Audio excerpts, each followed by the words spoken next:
रस माधुरी शरण जी। शेरविल। श्री हरिवंश महर्षि, आपके चरणों में कोटि कोटि दंडवत प्रणाम।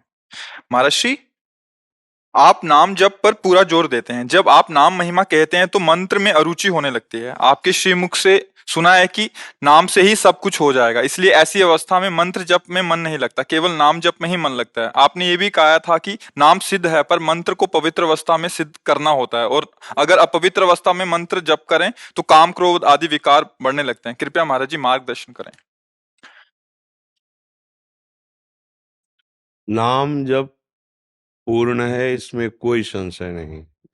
नाम जप से कल्याण की प्राप्ति, कामनाओं की पूर्ति, संकट निवृत्ति, जन्म मरण बंधन से मोक्ष सब प्राप्त हो जाता है। अब जो बात करें, ध्यान से सुनना। प्रियाजू के समीप सहचरी बनकर उनकी सेवा में रहना, अब बात अलग हो गई। अब इसके लिए जो सहचरियां आचार्य रूप से आई हैं और जो मंत्र दिया है, उसका निरंतर पवित्र अवस्था में और अपवित्र अवस्था में नाम, ये करना ही पड़ेगा, तभी स्वरूप की प्राप्ति होगी। सहचरी स्वरूप, पाप का नाश हो जाना, कामनाओं की पूर्ति हो जाना, रोग की निवृत्ति हो जाना, जन्म मरण बंधन से मुक्त हो, सब कुछ नाम भगवान कर देंगे। और नाम भगवान की कृपा से ही सदगुरु की प्राप्ति होना, और सदगुरु की कृपा से निज सेवा का स्वरूप प्राप्त करने का मंत्र मिलना, और मंत्र की कृपा से स्वरूप की प्राप्ति होना। कल्याण होना और स्वरूप की प्राप्ति होने, दोनों में अंतर है बच्चा, समझ रहे हो ना? हाँ, तो हर समय नाम जप करो, पर कुछ समय निकाल करके मंत्राकार वृत्ति करो, मंत्र में मन को लगाओ।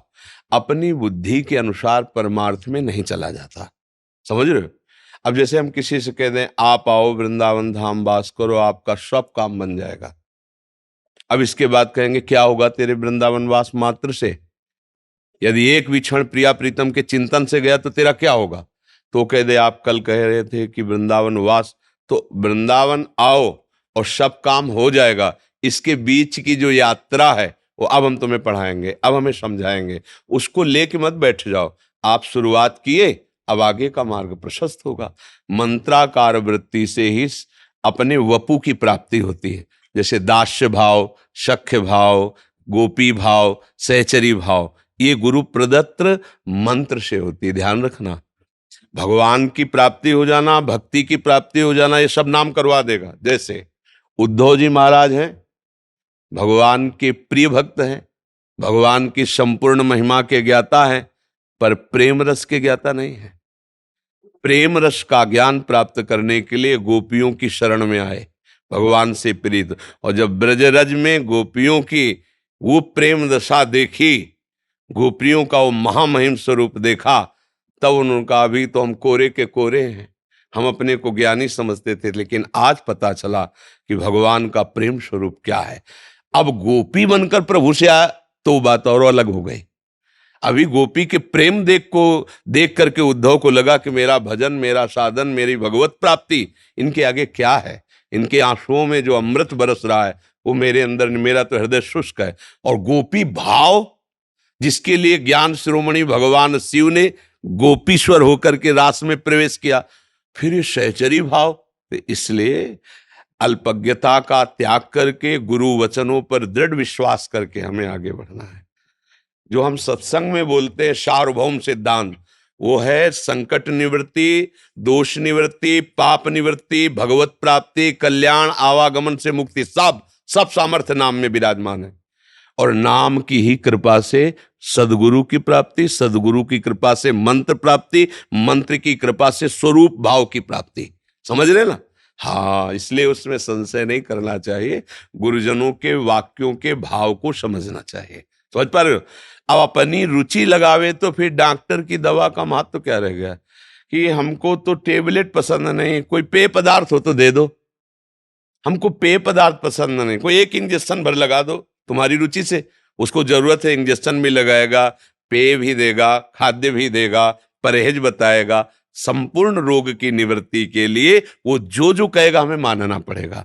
तो भव रोग निवृत्ति का अचूक उपाय सदगुरु रूपी वैद्य के पास है। सदगुरु वैद्य बचन विश्वासा, संयम यह न विषय के आशा। उसमें अपनी बुद्धि। हम डॉक्टर को समझाएंगे क्या कि ये वाला चूरन ये दो, हमें ये पसंद है। वो तो जो दे रहा है आंख मूंद के विश्वास करके हम उसके कथनानुसार चल देते हैं।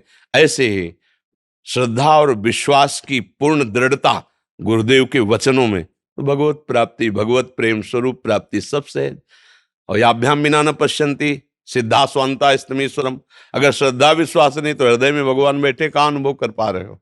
श्रद्धावान लभते ज्ञानम तत्परा संहितेन्द्रिया ज्ञानम लब्ध्वा पराम शांति मचिरेणादि गच्छति। श्रद्धावान ही ज्ञान को प्राप्त होता है, ज्ञानी ही जितेंद्रिय होता है, जितेंद्रिय ही आत्म तत्व का बोध प्राप्त करता है, बोधवान ही परम शांत होता है।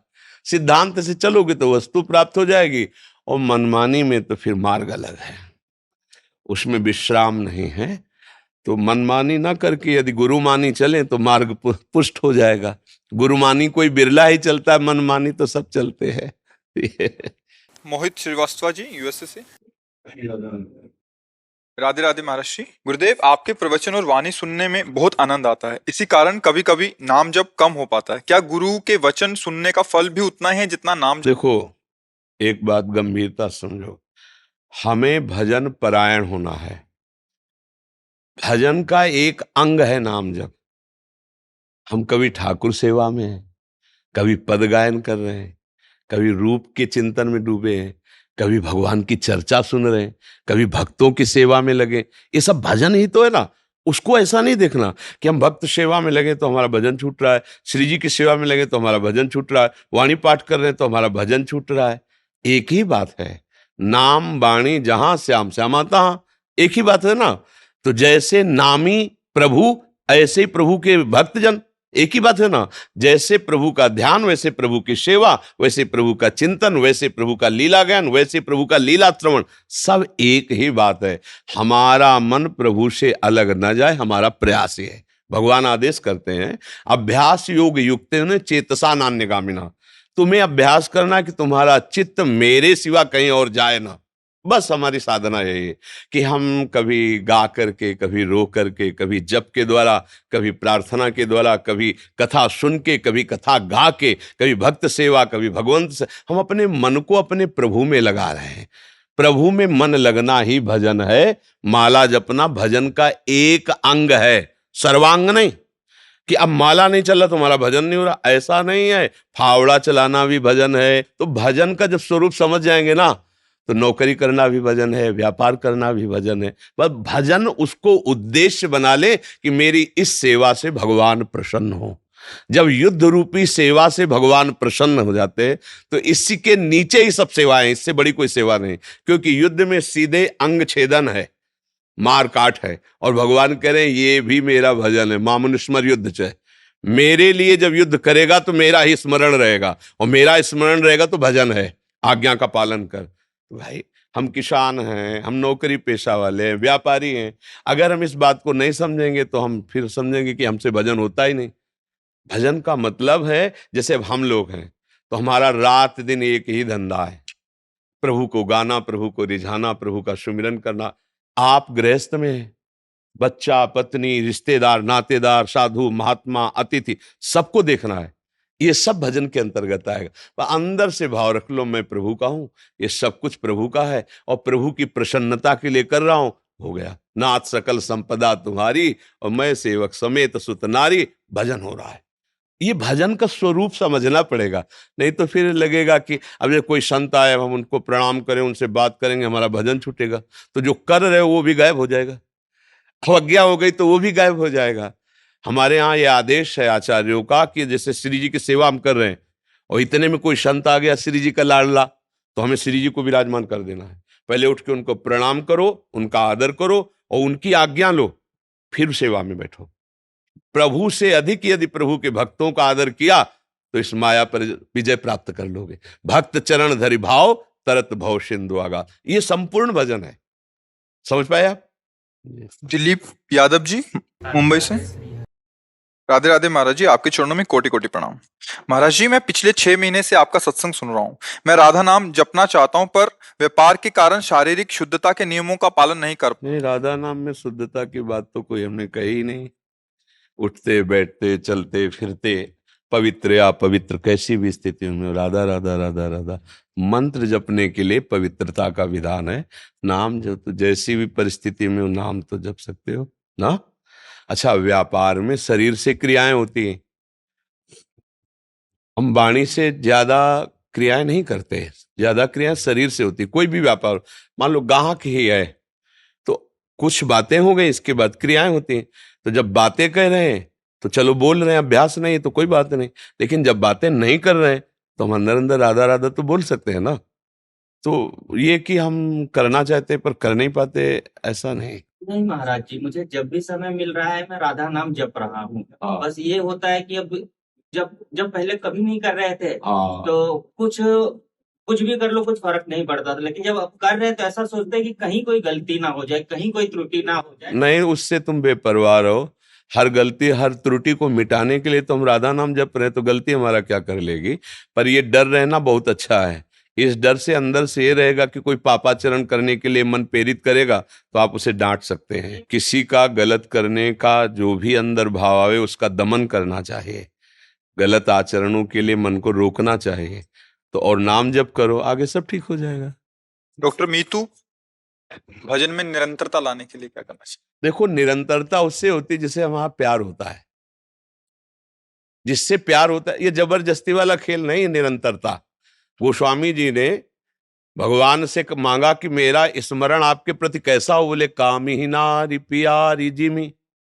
सूत्र समझो, जैसे कामी आदमी को कोई प्राणायाम, आसन, पद्मासन ये सब कुछ नहीं करना होता।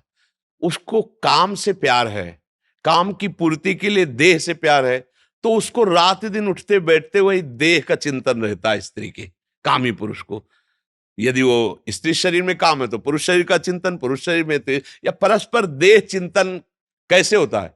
कोई प्रयास नहीं करता, स्वाभाविक होता है, निरंतर होता है। क्यों होता है? क्योंकि उसको उससे प्यार है, वो उसमें सुख बुद्धि किए हुए है। अपना बुद्धि, अपनापन, सुख बुद्धि, प्रीति, बस अखंड चिंतन चालू। तो बोले काम ही नारी प्यारी जिम और लोभी जिम प्रिय दाम। कंजूस आदमी को जैसे रुपया, लोभी आदमी को हर समय रुपया नजर आता है, कैसे करूं क्या करूं, बस वो कैसे गणित। ऐसे हे नाथ, हे राम, मुझे आप ऐसे प्रिय लगो। गोस्वामी जी मांग रहे हैं। जिस दिन तुम्हें भगवान से अपनापन हो जाएगा, भजन करना फिर थोड़ी पड़ता है। जैसे दिल धड़क रहा है तो हम धड़का रहे हैं क्या? श्वास ले रहे हैं, श्वास प्रश्वास आ जा रही, पलकें उठ गिर रही, ऐसे ही भजन होता है।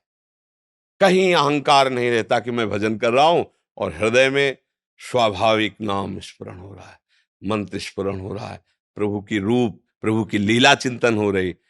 थोड़ा ये आगे की बात है जब पूर्ण रूप से समर्पित हुआ जाता है, पर बात यही निरंतरता में आती है। अव्यवव्रत भजनात्, अखंड भजन उसी का होता है जिससे प्रभु से प्यार हो जाता है, जिसको प्राण के समान या प्राणों से भी अधिक प्रभु प्यारे लगने लगते हैं, फिर निरंतर भजन।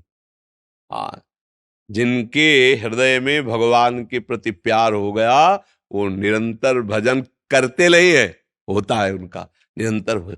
जिन्हें राम तुम प्राण प्यारे, तिनके मन शुभ सदन तुम्हारे।